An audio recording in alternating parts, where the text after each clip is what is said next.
I wouldn't want to put any more of me into Captain America. The phrasing here doesn't sound great. Nothing against labs. I love a lab. But no one's ever told me they were, I'm like a German Shepherd or something. Hi, I'm Chris Evans, and I'm getting up close with Cosmo UK.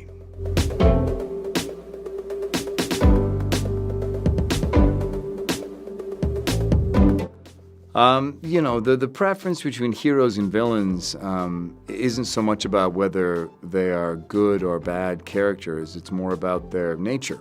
You can play a hero who is internal and stoic and quiet, and you can play a villain of the same nature. It's more about whether or not that character how they express themselves. So it's really not about good or bad. It's about what your creative appetite is hungry for. And when this movie came along, I had played heroes for a while, but they happened to be heroes who were a little bit more stoic. So I was eager to play someone who was a little bit more alive. Party trick. Oh, I got a few. What's my party trick? I got a bunch. I can do it. I get my little rib out of my... I can stack a bunch of quarters on my elbow, like a big stack, and catch them all at once. I went to a public high school. We do a lot of dumb shit. I'm not quite sure how to answer that question without being a little braggadocious. I've played Captain America for a really long time, so you obviously try to draw parallels between you and the character, and he's a really good man, but I'd like to think I'm a good man, but who knows? I'd say the longer I played Captain America, the more Captain America was put into me. Again, you play a character for so long, and you try to understand a certain way of thinking that's not your own, and you can't help but appreciate it for a long enough period of time. You can't help but recognizing the value in it and hope to see more of that character in yourself. So I wouldn't want to put any more of me into Captain America.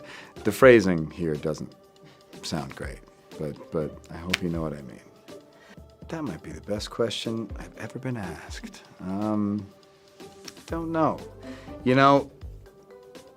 I've had some people tell me they see me as a dog, and the type of dog they reference I take very personally, because I've had some people say lab, which I take insulting. I mean, listen, I got nothing against labs. I got nothing against. I love labs. I love a lab. They're wonderful dogs.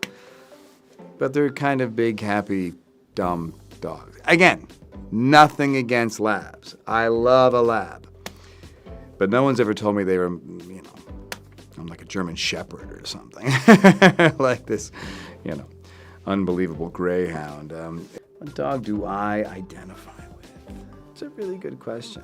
I'd say a mutt.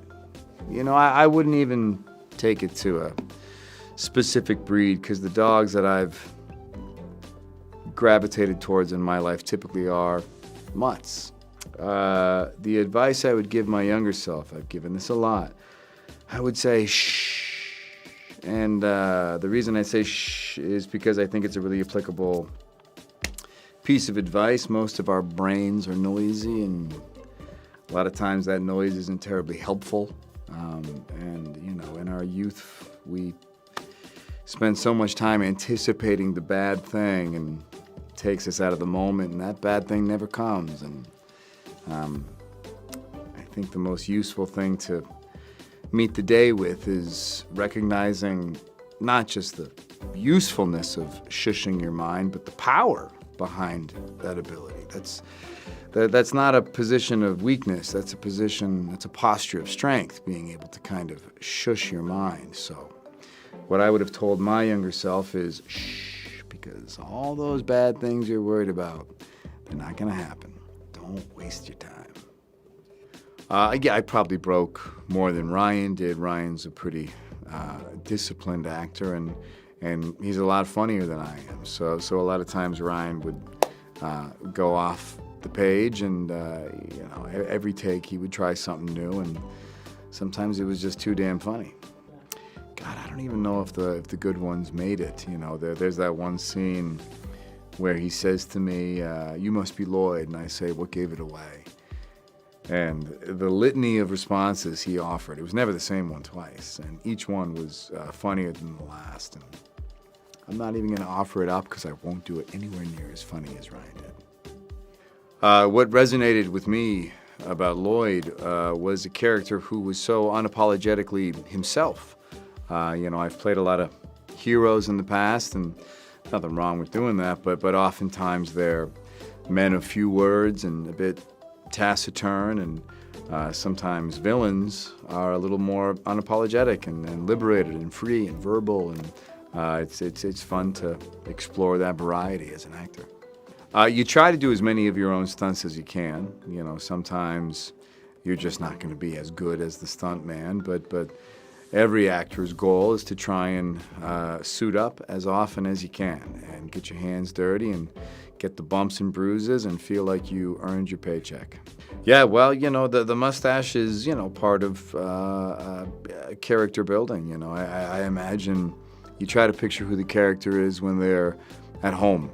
How do they wake up? How do they start their day? What's their apartment like? And I imagine Lloyd to be a bit of a minimalist. You picture his day being one of a very quotidian regimen of, making his bed and his coffee and trimming the mustache and doing his hair and his nice clothes, these very exacting patterns of someone who's so wild and uninhibited but still has an incredibly regimented, personal approach to his own appearance, which I thought was just kind of fun.